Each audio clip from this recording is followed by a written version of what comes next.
Salom Kazan. Bizga Bakudan da Sankt-Peterburgga bir zo'r salom.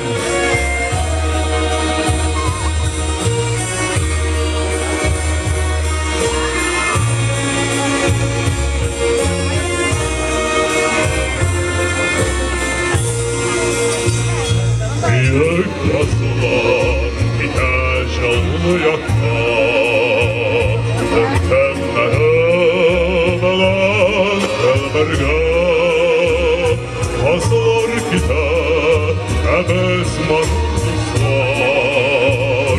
sağlaşır bilek kürşelge.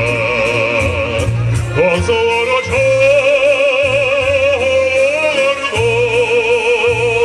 sazılıp kalır zer yollara. Asılar köpek tüter, esılıp tüter, antalmaz olur yaşlık yollara.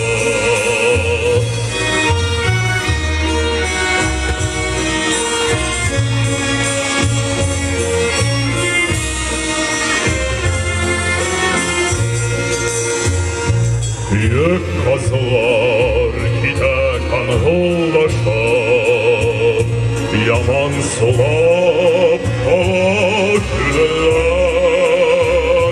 Kazılar kaytar, lakin geri kaytmaz. Biz geçerken matur bu günler. Kazılar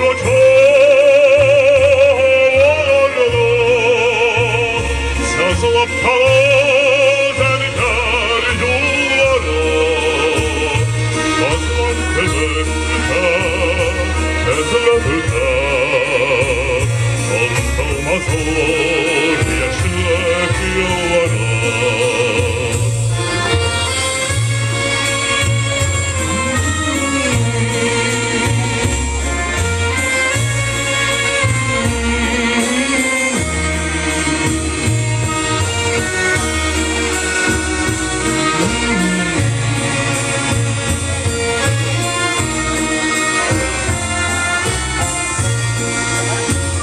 Yazı kükrev tevhe şaşkın hisler, şad işlerine eskek almaz. Saklı yollar pelendir kütülhen, yaşlık dostluğumuz yuvalmaz. Kazılar açar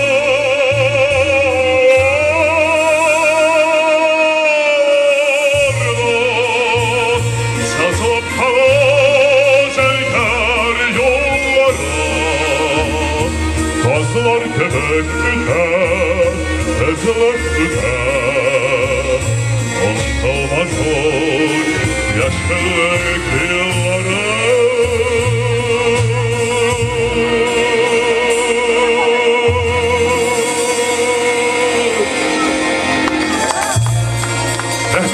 Rahmet. Mübarek olun. Timur Abdikiyev.